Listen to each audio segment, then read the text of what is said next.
अस्सलाम वालेकुम। मेरा नाम अंसर अब्बास है। बच्चों की मैसेज मौसूल हुए कि सर बोर्ड के पेपर करीब है तो पेपर करने का तरीक़ाकार बता दें।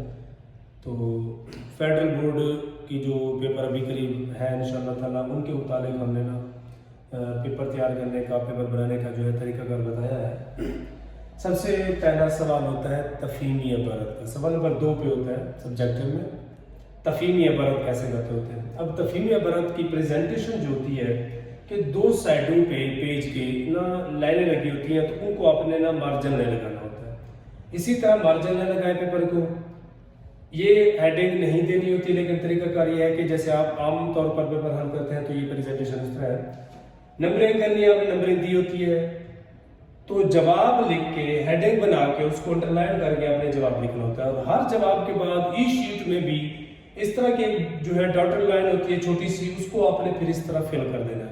मतलब ये एंडिंग लाइन होगी। हर शॉर्ट क्वेश्चन के बाद, हर एक सवाल के बाद आपने एंडिंग लाइन लाजमी लगानी है।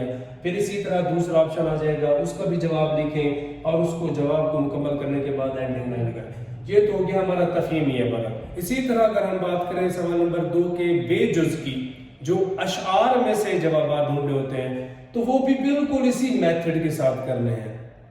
और उसके बाद सवाल नंबर 2 के जीन जुज हिस्सा कवायद की अगर बात करें तो वो भी यही तरीकाकार है, बिल्कुल यही मेथड है। उसके बाद सवाल नंबर जो है हमारा 3 आ जाता है कि इक्तबास की तशरीह, पैराग्राफ की तशरीह, इबारत की तशरीह, उसको क्या कैसे करते हैं। उसको करने का तरीका ये होता है कि इस शीट में तो ये नहीं लिखना होता, इसको छोड़ के ये जो है हमें 2 जुज दिए होते हैं, अलिफ और बेजुज। उनमें से हमने एक को मुंतखब करना होता है। मैंने बेजुज मुंतखब किया है, तो मैं बे का जो बी की हेडिंग देके अब पैरा जहां से शुरू हो रहा है उसके 2-3 लफ्ज और पैरा जहां पे एंड हो रहा है उसके 2-3 लफ्ज इसी तरह डॉटेड लाइन में एक ही लाइन में जो है मुकम्मल कर देंगे।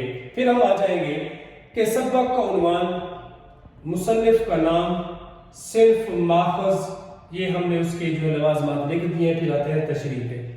फेडरल बोर्ड में ये चीजें होती नहीं है, लिखें या ना लिखें इसका कोई इशू नहीं है, लेकिन जो है तशरीह फेडरल बोर्ड में। अब आते हैं कि ये लिखना क्यों जरूरी है।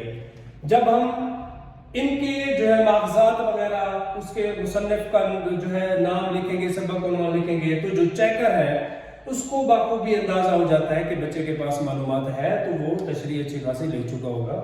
तो अब तशरीह को मुकम्मल करने के बाद भी हमने एंडिंग लाइन लगानी होती है, और जो तशरीह रिक्वायर्ड होती है वो होती है 1.5 सफ़ा, मतलब 1 सफ़ा और एक और आधा सफ़ा मुकम्मल। इसमें आप हदीस जो है, कुरानी आयत, तर्जमा, अशआर आप लिख सकते हैं, इसमें कोई कदर नहीं है। उसके बाद आते हैं हम सवाल नंबर 4, नज़्मिया अशआर की तशरीह। अब नज़्मिया अशआर में भी हमें 2 जुज दिए होते हैं और हर जुज में 2 शेर होते हैं। तो नज़्म के अशआर की तशरीह करने का जो तरीकाकार वो ये है कि आपने जो भी ऑप्शन लिया है, अलिफ लिया है जुज, तो आपने जो 2 शेर दिए गए होंगे, एक शेर नहीं 2 शेर इकट्ठे मिला के, कि पहला शेर शुरू हो रहा है उसके जो 2 लफ्ज है ये हैं, और रदीफ काफिया जो होता है सेम होता है, तो आपने फिर आखिर में जो है 2-3 लफ्ज लेके खत्म कर देना है। अब आते हैं कि फिर तशरीह का तरीका का नज़्म का उन्वान लिखेंगे, शायर का नाम लिखेंगे, मफहूम लिखेंगे।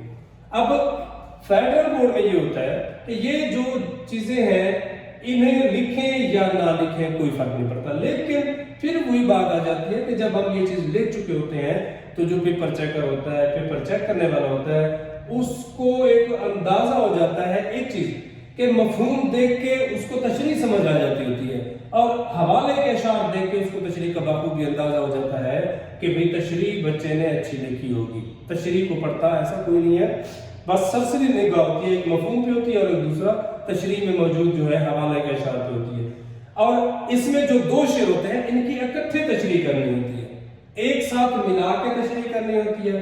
उसके बाद गजल की बात करें तो गजल में ये होता है कि अशार इसी तरह सिलेक्ट करेंगे, जो भी ऑप्शन आपने सिलेक्ट किया, इधर लिखेंगे सिर्फ गजल, नाज़िम का उन्वान नहीं, फिर गजल का उन्वान भी नहीं, सिर्फ गजल मतला का जो शेर है उसको आपने 2-3 लफ्ज लेके डॉटेड में लिख देना है। उसके बाद शायर का नाम, मुज़फ्फरबाद जो भी है اس کے بعد یہی طریقہ کار ہوتا ہے، پھر آپ اینڈنگ میں لگائیں گے جب بھی سوال ہو۔ اس کے بعد ہمارا جو ہے درخواست کا طریقہ کار ہے۔ درخواست کو کیسے لکھتے ہوتے ہیں؟ دو طریقہ کار ہیں، ایک ہے کہ باخدمت جناب پرنسپل گورنمنٹ ہائی اسکول الف بیجنگ، آپ نے جو ہے ایڈریس اس صورت میں لکھنا ہے۔ اب اس کی جگہ ایک اور بھی طریقہ کار ہے کہ باخدمت پرنسپل صاحب۔ اب دیکھیں کہ ہم نے اس پہلے حصے میں جناب لکھا تھا اور اس حصے میں ہم نے نا صاحب لکھا ہے، کیونکہ یہ دونوں لفظ ایک جیسے ہیں تو تکرار جملے میں نہیں ہوتی، تو ان دونوں میں سے آپ ایک لکھ سکتے ہیں، تو میں نے دونوں لکھ دیے ہیں، ان میں سے آپ ایک منتخب کر سکتے ہیں۔ اس کے بعد ہوتا ہے عنوان۔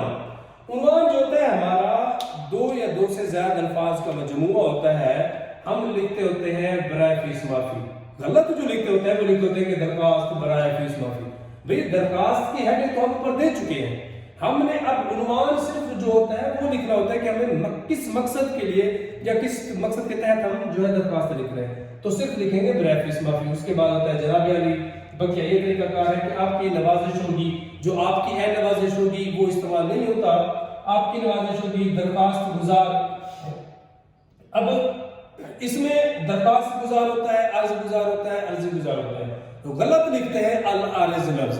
العارض اردو ڈکشنری میں کہیں موجود ہی نہیں ہے، تو العارض لفظ غلط ہے، اس کی جگہ آپ درخواست گزار لکھ سکتے ہیں، عرض گزار لکھ سکتے ہیں، عرض گزار لکھ سکتے ہیں۔ اور اسی کی بالکل سامنے جناب عالی کے نیچے وہ والی سائڈ پہ آپ نے اردو میں جو ہے تاریخ لکھ دینی ہوتی ہے، اس کے بعد آپ نے لکھنا ہے آپ کا فرما بردار۔